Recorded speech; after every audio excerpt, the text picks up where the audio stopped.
Hello everyone, welcome to Pharmarox YouTube channel. Pharmarox के YouTube educational channel पे आपका स्वागत है। In today's video lecture we will study in detail about the prescription. Prescription topic के ऊपर ये हमारा पार्ट सेकंड वीडियो लेक्चर है। स्पेशली पार्ट वन के अंदर ऑलरेडी हम डेफिनेशंस वगैरह आपके साथ डिस्कस कर चुके हैं। उसके बाद जो पार्ट्स ऑफ प्रिस्क्रिप्शन रहते हैं वो भी हमने स्टडी किया है। ऑल्सो अबाउट द हैंडलिंग और प्रिस्क्रिप्शन, किस तरह से सैंपल प्रिस्क्रिप्शन होता है वो भी हमने आपको दिखाया था। और आज का हमारा जो टॉपिक है वो रहेगा modern method of prescribing and error in prescription in this part second lecture. So Amar Rawal welcomes you in Pharmarox YouTube educational channel. Like, share and subscribe our channel for more pharma educational videos. So Pharmalox, the way of success. Today we will learn in detail about the topic prescription. So prescriptions का जो definition है कि prescription is an order.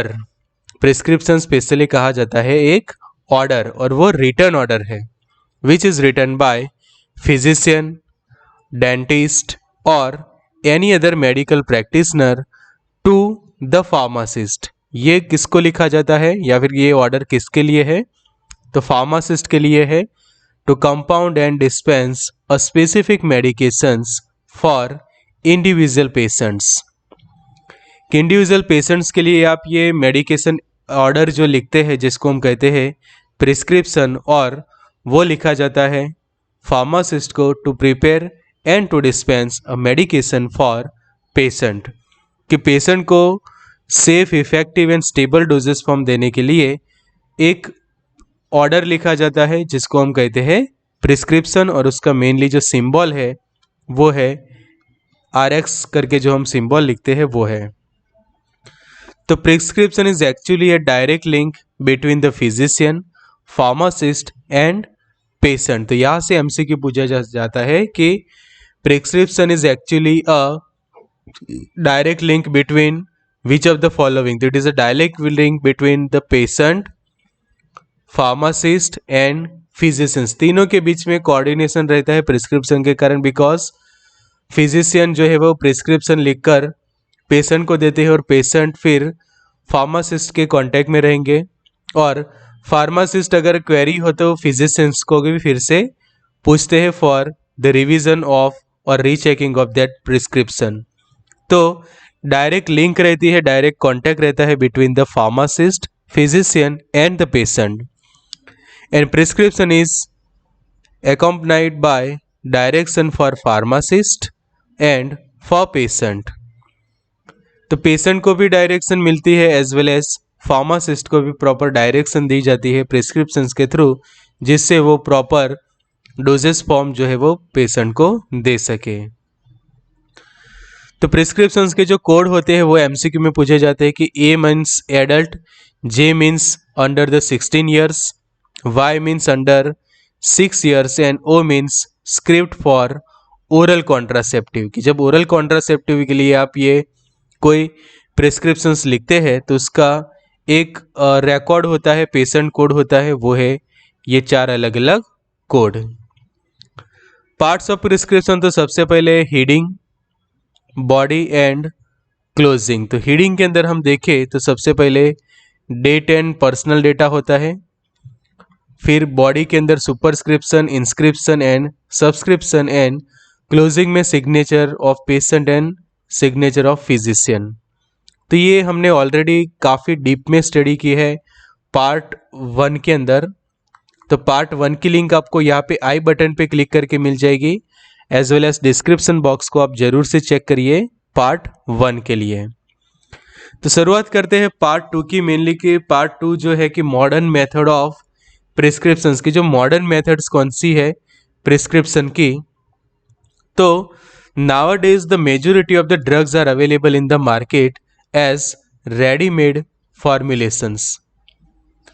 अब जो हम देखते हैं कि कोई भी केमिस्ट शॉप होता है, ड्रगिस्ट शॉप होता है, या फिर जो हम फार्मेसी कहते हैं, या फिर मेडिकल स्टोर, दवाइयों की दुकान, बहुत सारे उसके हम नाम देते हैं। तो वहाँ पे हम देखते हैं कि रेडीमेड फॉर्मुलेशंस अवेलेबल होते हैं, चाहे टैबलेट हो, कैप्सूल हो, पेरेंट्रल हो, कोई कॉस्मेटिक प्रिपरेशन हो, कोई सेमी सॉलिड प्रिपरेशंस हो कि जो आप डायरेक्टली आपकी स्किन ऊपर अप्लाई करते हैं, बॉडी कैविटीज़ के अंदर अप्लाई करते हैं, तो वो सब रेडीमेड फॉर्मुलेशन जो है वो मार्केट में अवेलेबल है इन अ फार्मेसी स्टोर.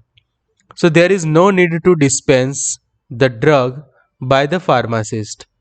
अब जो फार्मासिस्ट होते हैं किसी भी मेडिकल स्टोर के अंदर, फार्मासिस्ट के अंदर, कि जिसको हम केमिस्ट एंड ड्रगिस्ट कहते हैं, मेडिकल स्टोर दवाइयों की दुकान हम कहें, तो वहाँ पे जो फार्मासिस्ट होते हैं उनको अब ज़रूरत नहीं रहती कोई कंपाउंडिंग करने की, ना ही कोई डिस्पेंस करने की, बिकॉज जो भी मेडिसिन होती है वो रेडीमेड होती है, रेडी टू और रेडी टू डिस्पेंस हम कहें कि वो रेडीमेड है. डायरेक्टली प्रिस्क्रिप्शंस को अच्छे से रीड करके बिना कोई मिस्टेक किए वो मेडिसिन, उसका प्रॉपर डोजेस फॉर्म और वो प्रॉपर जो स्ट्रेंथ है वो पेशेंट को देनी होती है.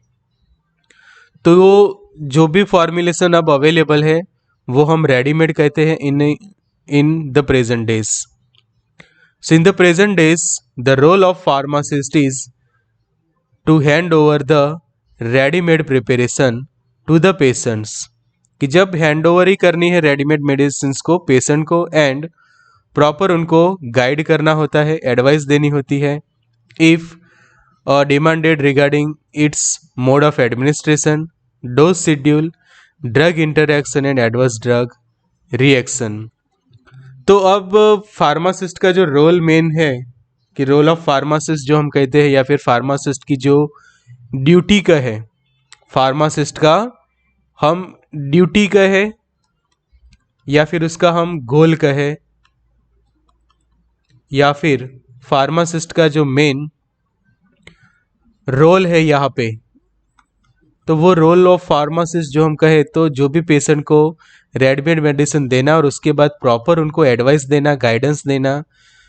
अगर पेशेंट को चाहिए तो प्रॉपर आप उसको डिटेल में गाइड करें, या फिर अपने तौर से भी आप उसको थोड़ा सा नॉलेज दे सकते हैं कि किस तरह से वो मेडिसिन को एडमिनिस्ट्रेट करनी है, डोज शेड्यूल उसको क्या रखना है, ड्रग इंटरैक्शंस क्या हो सकती है और उसकी एडवर्स ड्रग रिएक्शंस वगैरह भी पेशेंट को बताना जरूरी है. The practice of writing long complicated prescription containing several ingredient adjuvant vehicle is not required. अब जो प्रिस्क्रिप्शन होते हैं मॉडर्न प्रिस्क्रिप्शन, उसमें हम देखें तो जो प्रिस्क्रिप्शन रहता है RX, अब कंप्यूटराइज प्रिस्क्रिप्शन की होते हैं जिसको हम ई प्रिस्क्रिप्शन कहते हैं. उसमें सीरियल नंबर के अकॉर्डिंग टू मेडिसिन के नेम होते हैं, उसका डोजेस फॉर्म और प्रॉपर उसकी स्ट्रेंथ, कि समझो कि पैरासीटामोल है तो उसका स्ट्रेंथ समझो कि 500 mg और 5 BD ऐसा लिखा है, तो 5 times 2 times a day 5 days तक लेना है. 5 BD मतलब कि 5 ये हुआ वो डे हुआ, and BD means 2 times a day, दिन में 2 बार. तो क्या करेगा जो फार्मासिस्ट होगा उसको टोटल 10 टैबलेट देगा, बिकॉज 5 टैबलेट लेनी है, 5 दिन तक उसको डेली 2 टैबलेट लेनी है. तो उसका मतलब क्या हुआ कि 101 5 डेज के लिए, 101 फॉर 5 डेज के लिए, मतलब कि टोटल 10 टैबलेट्स पेशेंट को देनी है. तो डायरेक्टली जो रेडीमेड जो ब्लिस्टर होगा कि उसके अंदर ऑलरेडी 10 टैबलेट वाला पैरासीटामोल का ये ब्लिस्टर होगा, तो उसमें से ब्लिस्टर या फिर जो स्ट्रिप होती है उसमें से डायरेक्टली वो मेडिसिन पेशेंट को दे सकेंगे. So in the present day setup writing of prescription is more significant, कि मेनली इंपॉर्टेंट है उसका रिटर्न करना अच्छे से, कि जो फार्मासिस्ट भी अच्छे से समझ सके, एज वेल एज पेशेंट को कोई डाउट हो तो वो भी फार्मासिस्ट वगैरह को डिटेल में पूछ सकते हैं. The prescription should be precise, accurate, clear and easily readable. As far as possible, the Latin terms should be avoided. अब जो मॉडर्न मेथड है प्रिस्क्रिप्शन में, उसमें ये खास ध्यान रखा जाता है कि आप लेटिन टर्म्स से अवॉइड करो तो भी चलेगा, बिकॉज कि जो लोकल लैंग्वेज है प्लस आपका जो लोकल एरिया है, कंट्री है, उसके अकॉर्डिंगली आप लैंग्वेज यूज़ करोगे तो ज़्यादा प्रीफर है। कि समझो कि इंडिया के अंदर प्रेफरेबल रहता है एक इंग्लिश और उसके साथ हिंदी में लिखा हुआ, तो वो आसानी से रहेगा समझने के लिए। एज वेल एज समझो कि आप कोई लोकल लैंग्वेज भी आप प्रीफर कर सकते हैं। लाइक समझो कि आप महाराष्ट्र में हो तो महाराष्ट्र की लोकल लैंग्वेज मराठी है, गुजरात में तो गुजराती, राजस्थान राजस्थानी, यूपी साइड की लैंग्वेज, बिहारी साइड की लैंग्वेज, कोई भी आप लैंग्वेज जो है प्रॉपर यूज़ कर सकते हैं उसके अंदर।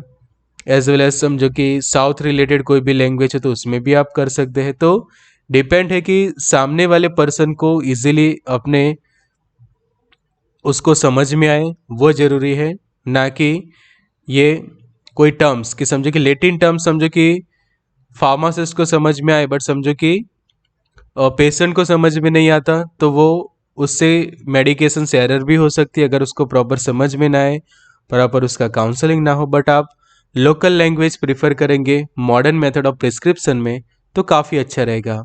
As well as proper precision की एक्यूरेसी हो, प्रिसीजन हो उसके अंदर, क्लियर एंड इजीली रीडेबल हो प्रिस्क्रिप्शन, तो काफ़ी आसानी रहती है। तो ये है important modern method of prescription. Nowadays, the prescription are written in English language and dose is prescribed in metric system for the convenience of the patient. कि जो metric system की समझो कि यहाँ पे हम 500 mg है या फिर 1 mg 20 mg ऐसे डोजिंग इजी लिखे होते कि जो इजीली सभी को समझ में आते हैं। In place of like that कि फ्लूइड आउंस है, फ्लूइड रैकम है, मिनिम से वैसा नहीं लिखते कि जो लेटिन या फिर जो पहले की जो सिस्टम वगैरह में यूज़ होते हैं उसके बजाय अब डायरेक्टली मेडिसिन के English name as well as आप जो लेबलिंग में भी इंग्लिश के साथ हिंदी नाम भी लिखा होता है इंडिया के अंदर, तो वो सब है अब मॉडर्न मेथड ऑफ प्रिस्क्राइबिंग की जो सभी के लिए आसानी है। The drug should give prescribed in its official name and not it by proprietary और ट्रेड नेम। ऑफिशियल नेम लिखे कि आप पैरासीटामोल है तो पैरासीटामोल लिखे या फिर उसका एसिटामिनोफेन लिखे तो भी चलेगा, बट उसके ब्रांड नेम ना लिखे, वो ज़रूरी है कि जिससे पेशेंट समझो कि किसी जेनेरिक स्टोर पे जाके भी उसको मेडिसिन लेनी है तो भी वो प्रिस्क्रिप्शन के बेस पे ले सकता है। There are certain advantage and disadvantage of prescribing the drug by it property name which are as the under. कि what are the advantages कि it is easy to remember the proprietary name because they are very catchy। Example Crocin तो वो है paracetamol. It is easy to communicate with the patient, the community can maintain the continuity can be maintained by prescribing the same proprietary name every time। only those proprietary drugs can be prescribed which have a better viability। तो जो प्रॉपर्टरी जो हम नाम कहते हैं वो उसके advantage है। डिसएडवांटेज देखे तो it is cheaper to prescribe the drugs by its official name. Its become difficult for pharmacist to dispense the substitute of the drug which is available in stock. So there are 4 type of prescriptions which are generally received by the retail drugstore. First is prescription in general practice, private prescription, hospital prescription meant for outpatient and hospital prescription meant for inpatient। कि कोई IPD के जो patient होते हैं उनके लिए भी prescription लिखे जाते हैं कि जो हॉस्पिटल के अंदर एडमिट किए हैं। ओपीडी के पेशेंट की जो ओपीडी में जो सारवार लेकर अपने घर जाते हैं। जनरल प्रैक्टिस के प्रिस्क्रिप्शन एंड प्राइवेट प्रिस्क्रिप्शन। तो ये है प्रिस्क्रिप्शन का main detail, modern method of prescription. Source of error देखें तो समझो कि कई बार आप एब्रीवेशंस यूज़ करते हैं, उससे भी सोर्स ऑफ एरर आ सकती है। Name of drugs, strength of preparation कि स्ट्रेंथ में 5.0 लिखा है बट आपको 0 रीडेबल नहीं रहा तो 50 mg भी आप रीड कर लोगे इन प्लेस ऑफ 5.0 mg। तो ये हो सकता है doses form of the drug prescribe कि कौन सा डोजेस फॉर्म है, आईवी, आईएम, एससी, तो वो भी आपको अच्छे से देखना चाहिए। डोज उसका, इनकम्पेटेबिलिटीज़। तो ये सोर्स ऑफ एरर हम डिटेल में सीखेंगे।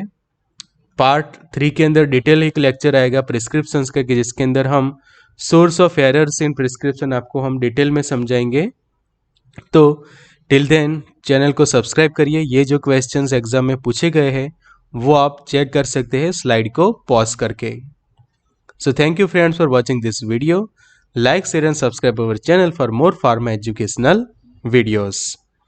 तो ये क्वेश्चंस भी हम आपके साथ डिस्कस करेंगे, स्पेशली जो पार्ट 3 होगा उसके अंदर। तो टिल देन चैनल को सब्सक्राइब करिए, आई बटन पे क्लिक करके जरूर से प्रीवियस पार्ट को आप चेक करिए। So good luck and all the best.